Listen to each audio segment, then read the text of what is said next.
Hello honey bunnies, welcome back to the channel. If you are new here, welcome. I'm actually new here, so I'm sure most of you viewing this will be new to my channel anyway, so welcome. Thank you for tuning in. I do a 3-minute 3-card pull over on TikTok under beyond.the.veil, so check out those. In the reading I just posted there, it is a relationship question for should I stay or should I go. So there is a mini message over there on TikTok. I decided to cross promote here. So I'm going to pull the same question I pull for TikTok over to YouTube and do a little bit longer of a reading for my YouTube subscribers. So I'm going to pull 3 cards, but then I'm going to pull 3 clarifiers and leave you guys with an oracle message. So we're going to do that over on YouTube, the quick 3-card 3-minute pull for TikTok. So follow me on both. The question today, should I stay or should I go? And just a reminder, guys, I also have a giveaway going on over on the video labeled The Dark Side of Tarot. Please watch that. There's a lot of good information in there, just asking for, you know, spiritual protection for our readers that do these readings for you guys here on social media, all the different platforms that you engage in the content. So please check that out. There's a free 30-minute reading going on over there. Just comment that you would like to win a reading. The video again, The Dark Side of Tarot. All right, guys, for this current relationship that you are in, the question we are asking your guides today, should you stay or should you go? There's a card flipped over here. The King of Pentacles. Ironically enough, this card was pulled over on the TikTok side, so just throwing that out there. All right, let's just split and go 3 cards in. 9 of Pentacles is a very single energy. The Empress, okay. And the Hanged Man. I feel like my viewers are heavily contemplating being single or feeling like they're already single, knowing that they have everything they need on their own. They don't need to be stuck in this relationship. They feel like they have everything that they need by themselves. The Star at the bottom.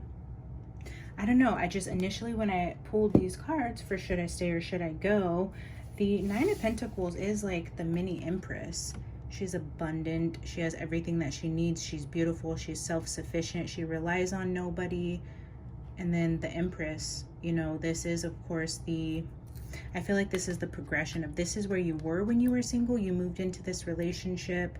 But, you know, here you're just thinking, man, I kind of miss being single. I had everything I needed. I'm not completely fulfilled here. And I feel like you are contemplating leaving, but I feel like that is going to be what makes you the happiest. Yeah, the Star with the Ace of Cups and then the Ace of Swords. This 100% is saying that your guides are saying that you would be happier single. You're not in the right relationship. It's not growing you spiritually the way that you want it to. And that, you know, for the time being, until you find that Emperor who is a perfect match for you, or your Empress, you know, take gender. Gender's fluid. I don't apply genders here. Just whoever your perfect match would be. I feel like this relationship that you're currently in isn't it, and you know that. You either feel stuck or you're heavily contemplating, you know, putting this to bed, ending this relationship, because you know you're going to be just fine, and it won't be a heartache or sadness for you. Maybe it will be for them, and that's kind of what is holding you back from taking that leap of faith at the moment. But I feel like ultimately you know what you want to do, and I do see you going. As far as staying or going, I feel like you are 1 foot out the door as it is, at least mentally anyways. All right, guys, we will pull 3 clarifiers from the Sweet Foragers. I absolutely love this deck. It's so adorable. And then I will leave you guys with a Wild Things Oracle, which I will read for you. All right, Spirit shows 3 more clarifiers for should they stay or should they go. 9 of Cups under the 9 of Pentacles. The Strength card under the Empress. Beautiful. The World under the Hangman. Yeah, this is 100% an ending. Bottom of this deck, Ace of Crystals. Yeah, I feel also potentially this could be, I'll show you guys these, but the Nine of Cups with the Strength and the World, the World is definitely an ending, something coming to conclusion. The Strength card, the Nine of Cups, I feel like you're having to make this decision knowing that you're going to be happier without this person, and maybe it is hard. Maybe they treat you well, they're very sweet, you know that they love you, they provide for you, they care for you, they possibly even propose to you. I'm not even kidding. The Star is under that. So now you have the Star here twice, the Ace of Pentacles. Yeah, I feel like potentially this person may have even been thinking about proposing to you, is getting ready to propose, has maybe brought up the question of marriage with you, or has talked to your friends about it, and this has put you in this hangman energy of thinking, you know, I can't lead this person on anymore. I'm really not 100% into it. I don't want him to propose. I don't want to let him down, you know, and say no to him. So I feel like you're contemplating breaking it off, and I think it will be really hard, but it's going to be really what's best for you and what makes you happy. So as far as should I stay or should I go, my guides are telling me that you already know you want to go, and they are saying that that is probably what's going to be best for you. You know, the Star here at the bottom twice is just incredible. I love that. So I think that's your advice from Spirit, guys. It's time to go. Follow what makes you happy. Follow your heart. If you know this isn't right, it is the noble, strong, right thing to do, is to not lead them on. Break it off as soon as possible.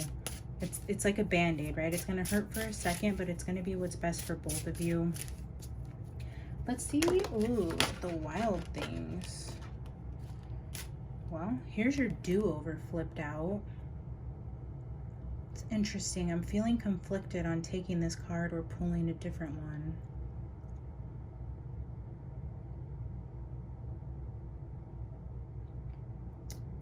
I'm going to leave it down here. I don't know that I'll read it from the book, but I'll leave it out on the table and see what the other card says and see how they fit together.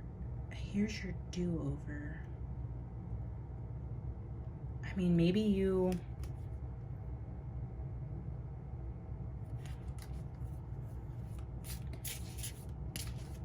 compromised in some way in this relationship, like it checked all the boxes. Maybe just it wasn't the person that lit your soul on fire, but you knew either your parents like them, your friends like them, this was someone you've known forever, they've taken care of you, they're honest, they're kind, they love you. You thought, okay, you know, maybe I could settle down with this person. And then when things did start to get serious, you're heavily considering leaving because this isn't the person that really makes you happy. Maybe your do-over is saying, when you choose to let go of this relationship, you will have another chance to really go after your wish fulfillment, the person that's going to be your end all be all, your ultimate happiness, your wish fulfillment. I feel like your do-over is going to be potentially the relationship after this one. Communion.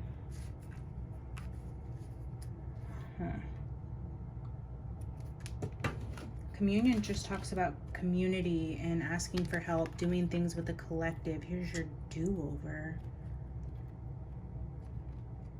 Maybe this was the safer choice, the choice that your parents really approved of. I could be talking to somebody who comes from a culture where their parents usually pick the person that they're going to court or marry, and maybe the fear here is disappointing your parents, but you know, ultimately deciding like if you don't do it now, you'll always regret it. And it's like, this is your do-over, walking away and saying no to this engagement, potentially disappointing your family. You know what, I'm feeling like we are going to read this. So yeah, all right guys, I will read you 29, and with communion, I'm just feeling like, yeah, that is a family card there, and maybe disappointing, going against your family's wishes. Okay, let's see what the book has to say for 29. Here's your do-over.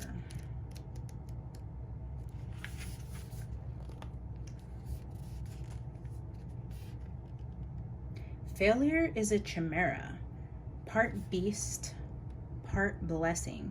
It lurks just beyond our greatest plans, terrifying us, but when we're willing to fail, that toothsome chimera can become our ally. When we dare to befriend what we fear most, we become resilient, fierce. When failure threatens to overcome you, its bite tries to convince you you're dying, but it's lying. Your soul is forged of lightning and stardust, and it cannot be destroyed. But only you can prove this truth to yourself by getting back up after failure. Insist on remembering who you are and what you are made of. This is magic in the wake of a fiasco, and failure gifts you with the chance to refine your plans. Any path that leads astray shows us how to find a better way. When we embrace failure, we tame the beast that once terrified us. There it is there, guys.